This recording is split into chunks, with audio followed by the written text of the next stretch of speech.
Hi, everyone. Pastor Galen, lead pastor at Shine Hills Church. Thank you so much for joining us on this podcast. We hope that these podcasts will be a real encouragement to you on your spiritual journey. You can also connect with Shine Hills at shinehills.org. Hope you enjoy the program. We are across the street and around the world. Shine Hills.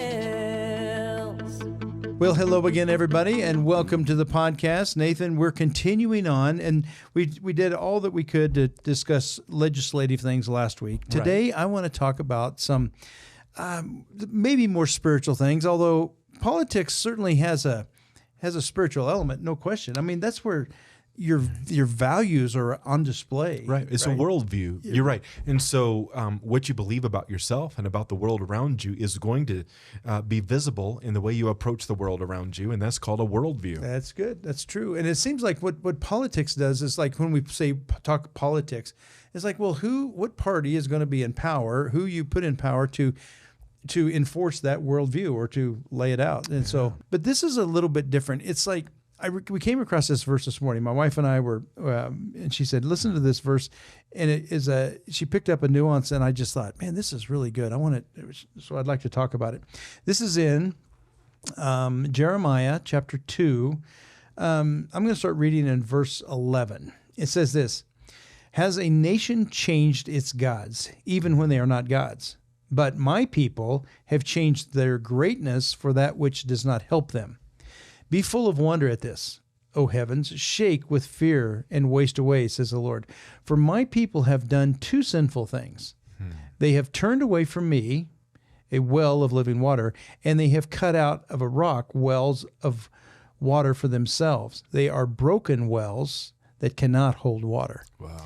This is that, another version says broken cisterns. That's how I learned this verse, is like you're just carving out cisterns for yourself that are broken. They're not going to hold water. And so, but what God says here is there are people out there that change one God for another God. And even though I think that's kind of strange and that's odd, but what's really odd is you have the living God who has done so much for the Jewish people, and they know He's the one true living God, and yet they've exchanged out Him for something that's not a God. That's right. Yeah. And it's like, so why do we do that? What is it about the heart of man that we'll pray and have God will come through somehow in our lives, and we feel like, man, I just know God came through here.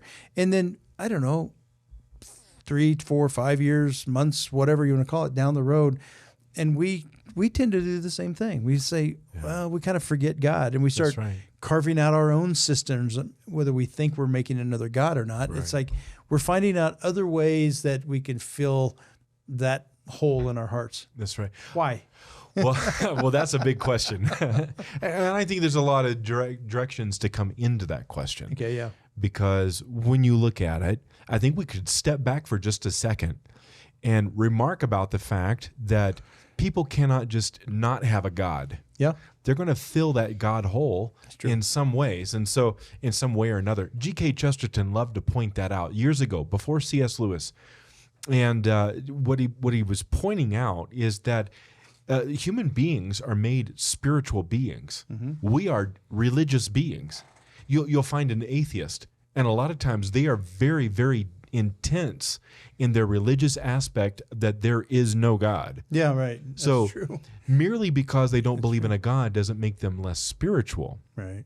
They just have a different kind of spirituality. Yeah, they're digging their own cisterns. Right. But even people that are the Jewish people who follow God, and they know that this God, the God of Jehovah God, parted the Red Sea. And how long did it take for them to forget that? Oh, as soon as they were thirsty again. That's exactly right. It's almost like, Moses, why'd you take us out here in the wilderness to die? And it's like, well, man, did you not just see God's with us? Right. But as quickly as they forgot God, right? I'm just amazed at it. It's like, how could you miss this? It was happening right in your face, so to speak, and yet we do the same thing. That's exactly right. We forget God, and I just think it's I don't know, so many different ways of people have tried to do this, and they fill that hole with, I don't know, with what? They fill it with self. They fill it with my own, what do you want to call it? Independent spirit. We're self-made men. We're going to do it ourselves. And so we're tempted to do this all the time. Well, let me ask you this question because it may help us toward an answer. Have you ever had a time in your life? Now I'm hitting close to home, and I guess I should probably talk to myself. I can feel this coming on. Have you ever had a time in your life where you kind of were caught up in the struggles of the moment to the point where you, ever so slightly, in some way, forgot God? Yeah. I know I've been there before, where God will do something, and I've felt this fairly recently. I will watch God do something that, honestly, I don't even know how to explain what he has done over the last 4 years, other than to say that my God is a big God. I can't believe some of the joys I've been able to experience and watch, and it blows my mind. And yet, somehow the burden of worrying about next year, and the next year, and the next year For sure. keeps cropping up. And so there's a point where I know my God, and I've watched my God do great things, and yet I need to grow in my own faith somehow. For sure. No, I mean, guys, I could talk about all kinds of topics, but one of them is just at the end of each year, there's this whole, you turn the corner of about August, and most pastors are going, I don't know how we're going to get this budget deficit, how this is going to happen. And, I've been in ministry, 20, almost 30 years now. And every year there's been oh my gosh, how are we going to, and I say this all the time, and I know that God provided. God has provided in the past. He'll provide again. And he's always come through. And yet it was like, but things are a little bit different this year. It's a little more stressful. The economy's a little more difficult. The deficit's a little bit bigger. And yet at the end of it, you go, oh my gosh, how did I ever even doubt that God would provide, and even through his people? Right. It's just amazing. And so, yes, I forget God? Yes, I do. So it's like, and God on a blesses regular us anyway. Yeah. And I think he's just saying, okay, will you trust me this time? It's like, when Peter stepped out of the boat, I love this part. Yeah. When Peter stepped out of the boat, he basically asked the question, is it really you? Yeah. And he said, yeah, come on out. And Peter stepped out onto water. Yeah. He stepped out on shaky faith. Yeah. But he stepped out on shaky faith and is the only person other than Christ I know of that walked on water. That's true. And so the thing is, God, because he's just a good God, lets us step out on our shaky faith, and he still meets us there. And there's a point where you watch this. Sometimes we forget, and part of it is life is real. The wind and waves are real, and they really are scary. And then you hear God, you feel God, you're listening to his voice through his word and all these things. And at the same time, it still requires faith. And even in shaky faith, God says, that faith, it's tiny. It's like a grain of a mustard seed, but I'll bless you with it. Yeah. And so it's just, again, I think it just proves how good he is. But I think on the other hand, there are some people that remind me a lot of that Pharaoh in the book of Exodus chapter 1, who didn't know Joseph. He had no clue, Right. And so there is a kind of failure to remember that really is because there is a generation that actually turns their back on everything that brought about the victories that they've had to that point. Yeah, that's right. And so there is a whole, so what now we're talking about picture. How a Christian would forget, but also then how a culture might forget. Yeah. And so we see those two contrasts. That's right. Well, in a secular culture, they did remember. It's like, oh no, Joseph, he went from a prisoner to right-hand man to Pharaoh. That's right. Right, and he said there's going to be 7 years of bad and then 7 years of good. So let's store, or 7 years of good, then 7 years of bad. So let's store up, save the people. Yeah. Right. And so there's, I don't know how many generations remembered. That's it's like, right. oh no, these are special people. And you're right. In Genesis, is it Exodus 1, I think? Exodus 1. And this Pharaoh comes along and it's like he forgot, and it says Joseph, and it's like they forgot that whole scene. And as a result of that, he said, you know what, we need to, these guys are getting too many. We need to start oppressing them and put them to work, because our enemies raise up. These guys may go band with them, and we're toast. Well, so it becomes his own protection. He creates his own cisterns, and it ultimately broke that line of pharaohs. Well, there's an intriguing way in which it's phrased, at least in the English Bible. It says, there arose a new king over Egypt who did not know Joseph. Yeah. So let's step back. I don't even know that he forgot. His culture forgot, but he wasn't even educated to the fact that there had been a Joseph. Yeah. And so you have to remember, Joseph had been a saving force to that culture in Egypt. Right. He had literally preserved the nation in a time of great, great hardship.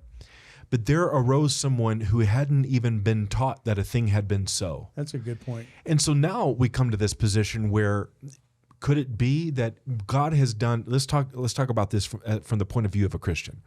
Could it be God has done something remarkable, miraculous in your life, but then in your forgetting of those things, your children will never have learned of that closeness, of that miraculous intervention by God and his great love for you. They will not even know about it. So true. I mean, there's no doubt about that. I think that's how a culture can actually forget. It's because there's a number of people who never repeat it. They never repeat it. But, I've certainly told my kids of the stories of how God, he stepped in our situation. There's no question about that. I mean, I just know he did. There's some gaps that I don't know. I have some questions, and it's like, I don't know why that happened and why that happened, but I do know that God did this, and it's like he set us on a different trajectory and the whole thing. And I've told my kids these things, and I know they believe them. But I don't know if they'll be repeated to the grandkids unless I tell them, which I think that's part of my job. But my point is this: my kids have to experience the risen Christ, in the same way I have. That's right. And that's what makes it real. I can only tell them. I can't say, well, here's an experience that I had and stick that in their pocket. So true. They need to have this experience themselves. And so I certainly want to point at them to Christ and all those things, but they still have to understand who God is. I listened to a song your son-in-law wrote. Oh, yeah. You had mentioned it to me. I don't remember the name of it. But I know, but it was powerful, and I thought, this is good, because you're right.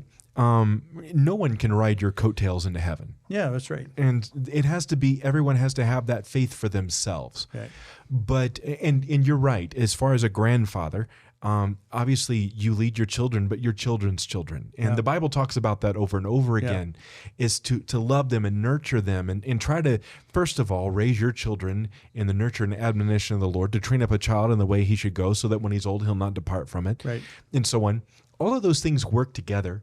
But at the end of the day, when a person begins to forget God and lose their faith and trust in God, I think it's an opportunity for us to step back and say, hey, did we show our children? Yeah. Look, God did something. It's true. This wasn't because I was fancy or special or did anything.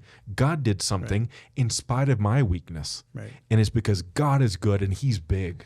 Yeah, we've had a couple of those kind of things in our life, and when I grew up, my dad really was very close to the vest when it comes to all the finances. I never got to see, the big picture of the finances growing up, and then even when I got back to the farm and the ranch, I got a little bit better picture, but still I didn't know. I knew when it was stressful, those years that were the high interest rates and the high inflation and low values of everything else. Sounds like today. Yeah, well, I know.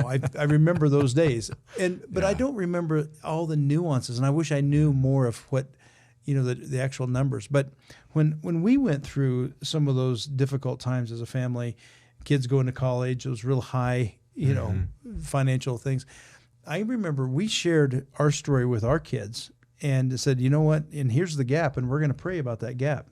That next year, by the time that school started for college, when Corey went to college, that gap God had did some miraculous things that we could fill that gap. That's wonderful. And you go, that was a God, and the kids got to experience that. They got to see it. That's good. And so I've always thought that I wish I could have seen a little bit more of the picture of my personal journey. But since I didn't, I want to make sure my kids, it's like, okay, this is our faith journey, and here's the deal. I don't know exactly how this is going to happen. Right. I believe that I'm trusting that God will, make a way, but right now I don't know. And then God comes through, boy, he gets all the glory for that. It's not that Dad figured it out. It is, again, you stepping out in shaky faith. Yeah, well, that's true. It's faith. Yeah. You're responding to it. Right. You don't know the answers. And I think, by the way, that is what faith is. Faith doesn't know the answer before it comes. Oh, that's really good. You know, it's kind of like, true. you remember the 3 Hebrew children? Yeah. I love this because when they were talking to Nebuchadnezzar. Yeah. And he said, "You're gonna die. I'm gonna toss you in that place." And he said, "You know, our God will rescue us, but if not, Even if he does not. even if he doesn't, it's like We're still not going to bow to you. these guys were full of faith. Oh, my gosh. But they had no idea how that faith would be answered, whether true. they would be before the throne room of God very quickly or not. Yeah. And yet God met them in that moment. And so faith responds not knowing the answer. Otherwise, it wouldn't be faith. Yeah. And so it's tough, but it's good. I think one of the I came across the story the other day. Haddon Robinson, you know that name? Oh, yes. Have you ever heard him preach? Never have. Yeah, he passed away in 2017. He was kind of in his heyday in Dallas Seminary. I got there that he had already gone in to be the president of Denver Sem. But anyway, great preacher. I've been listening to some of his old sermons. Oh. So there's a YouTube? Yeah, you can YouTube. Oh, gonna yeah. have to look You it up. got to do that. I mean, it's just like His book the on guy is a biblical master. preaching is, I know exactly where it is on my shelf right now. No, I mean, it's powerful. He is the master. And he goes out there, and for people that have never seen him, he's got, I don't know, his face is kind of, he has an ear that kind of sticks out, and his face is kind of, I don't know, it looked like he got stepped on or something. I mean, it's not, had no idea. everything's not aligned exactly right. Have you ever Okay. seen him? No. Oh, no, he kind of squints a little bit. And so anyway, and he's got this deep voice. He grew up in the streets of New York. Well, anyway, and he was one of those tough guys. Maybe he got in a fight or something, but you know, he had a certain kind of a raw, rough look to him. Oh, yeah. Yeah. So, but anyway, delightful. But when he preaches, I mean, the stuff that he comes up with. So anyway, I'm going to tell you a story. He said that he used to play this game with his kids. And he put some pennies in his hand, and his grandkids would come up and they'd try to pry his fingers away, you know. And he said the international law of finger prying is once your finger got pried away, you can't close it again. Oh, okay. So you get a finger out. Now they're working on the next one, and they finally get it, and they take those pennies, and they're thrilled because they got the penny or the dime or the nickel, and they go Right. running off. Yeah. And he says that's a lot of how we do with God. We are prying his fingers away for the pennies and the nickels and the dimes, and forget about the hand that provided it. Oh, that's forget about the God that provides this stuff. And instead of spending time with that Heavenly Father, what we do is we're worried about the goodies, and when we don't get the goodies, we forget God. So good. Right? And so the goodies are supposed to lead us to, wow, this is a good God. Yeah. Maybe I should talk to him about more things, because, you know, he's probably got more than just pennies in his pocket. He's probably got all kinds of wisdom and insight, and you know what I'm saying? Absolutely. And if I just get to spend some time and get to know him. You know, and that's the thing. When things go wrong, and they will. Yeah. That's the context in 2 Chronicles. Yeah. If my people who are called by my name will humble themselves. And I love this part. I don't know the depths. I'd love to read this in Hebrew, and I don't read Hebrew yet. Will seek my face. Yeah. Now, it doesn't say seek my hands or seek. It's talking about the face is kind of that personal relationship. That's really that's good. drawing close. That's what he wants. Absolutely. Yeah. I look at that and I realize it's just like, first of all, you have to empty yourself of yourself. Yeah. To actually have the desire to go to God. We were talking about this early this morning in the legislature in a Bible study. And in that, the Bible says, blessed are the poor in spirit, for they shall see God. And when we talk about that poor in spirit, it doesn't mean that you're physically poor. What it's saying is that you are poor in spirit, that you're not full of yourself, that you are humbled, that you're... It's good, yes, exactly. When you come to God and you are emptied of yourself, that's when you actually have that relationship with Him. That's when you're seeing His face. But a lot of people can't do that because they're so full of themselves that they can't really be full of God. Yeah, and that's really I good. love that illustration that people, the kids running off. How many times have I done that? Yeah, exactly. We just pry God. We just pry and pry and pry. I say, God, please, please, please bless this. Give me this. Help me with this. Help me get this test right. Help me get this Yeah. bill paid, whatever it might be. And then as soon as that happens, we go run off. And if we go back, instead of going to that hand that provided and seeking his face, it's like, well, okay, we'll go run off to another God. That's right. Right? And that's what these guys were doing. That's right. They forgot God. They forgot that all they wanted is the pennies and the nickels and the dimes that he had. So what are the gods that people run off to today? Well, I think government's one. I think That's true. They want Yeah. government to fill. It's like, well, if God can't provide it, the government will. I think self and just saying, okay, well, fine, I'll just do it myself. I'm not going to trust God. I'm just going to do it myself. We take our eyes off God. That's kind of what Peter did, right? Right. He stopped. He looked at the waves and not at Jesus' face. That's right. Yeah. Right?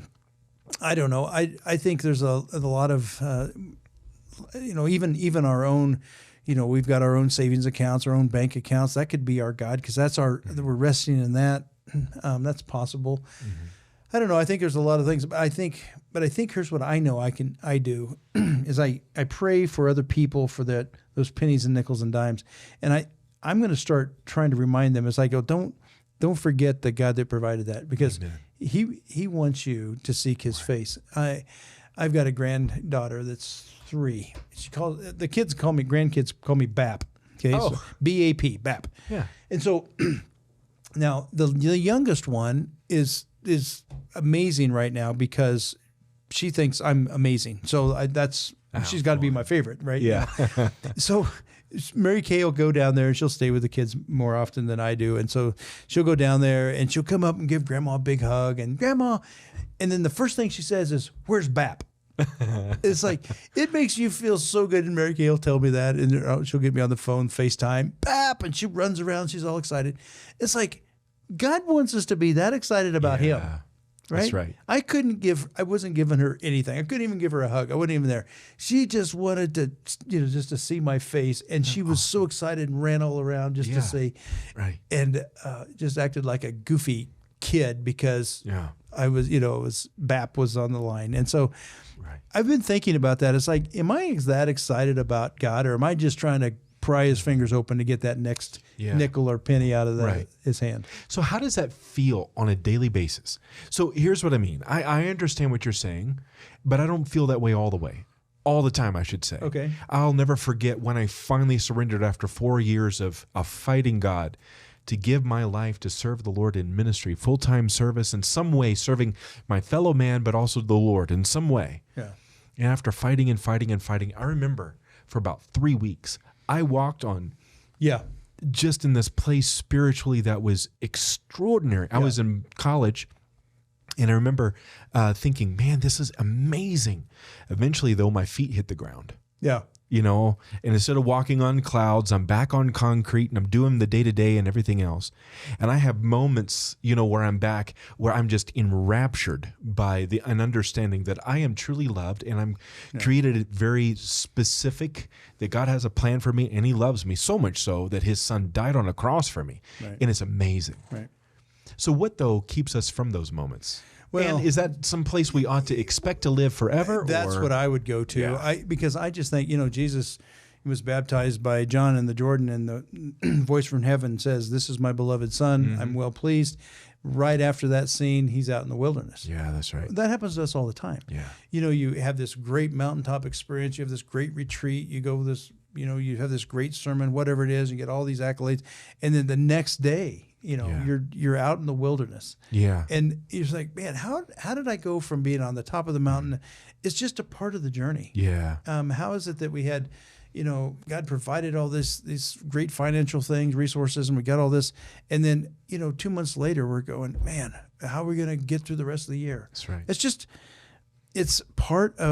I think it's part of the journey, and I think it's a test that God's saying, okay, he doesn't tempt us, but he does test us. Yeah. And I think he's saying, all right, here's how you're going to deal with this one.